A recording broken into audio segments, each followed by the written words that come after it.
Hello again, Towson faculty. You may have noticed that recently, a number of new, less traditional classroom styles have emerged as educators everywhere attempt to maximize learning outcomes. This could be due to the ever-changing nature of higher education and the mass implementation of technology in the classroom. Now, you might be familiar with some of the techniques already, which are very popular in distance learning or courses that don't require students to be in the same physical location. You've most likely heard of the rise in popularity of online classes, where a rich learning experience over the web is supported with multimedia, communication tools, and new types of interactive projects.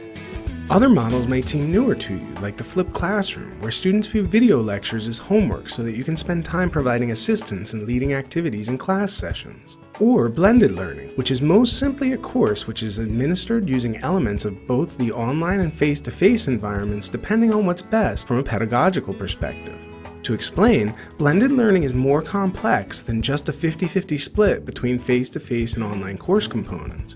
The balance should be determined by the course designer in their best attempt to enable the accomplishment of the stated learning objectives.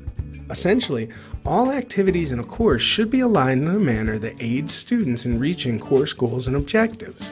In order to determine the environment that's best suited to accomplish a particular goal, you'll want to take a close look at the affordances of each environment. Now, let's say you're teaching a course in nursing. If giving an injection using proper safety techniques is an objective, this is something that 1, you might have difficulty accurately measuring online, and 2, you probably don't want students practicing at home without guidance. Now inversely, if you're teaching a particularly large class and you'd like everyone to contribute to a discussion, an online class affords the ability of universal participation. As the course designer, it'll be up to you to determine how class time is best spent based around the combination of learning objectives and the strengths of each environment. It's also very important as you design blended courses to create clear connections between the online and in-person settings. Whatever tasks are being assigned during time online should be directly connected to what will be done in the face-to-face meetings and vice versa. This is most easily accomplished by implementing active learning techniques in your class meetings, either problem-solving activities, student summary mini-presentations, or anything else that puts what has been learned into action.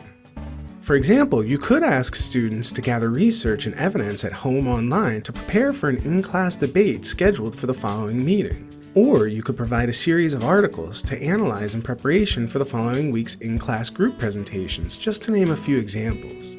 Contrary to traditional direct instruction models, blended learning leans towards the use of problem-based models. Traditional learning models revolve around a three-way relationship between the teacher, the student, and the content, where the teacher's primary purpose is to deliver the content to the student. Now, problem-based models like blended learning involve a coach-to-problem and solver-to-problem relationship, where the teacher acts as more of a coach as students search for and develop their own original solutions.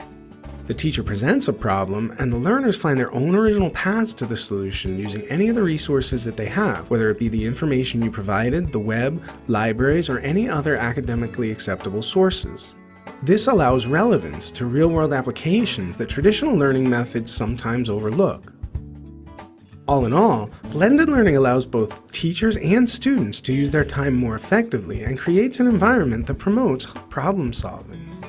To learn more about blended courses, including how to create one, please check the links in the comments. And of course, thanks for watching. If you enjoyed this video, please like or follow OII on Twitter and Facebook for announcements about more upcoming teaching tip videos.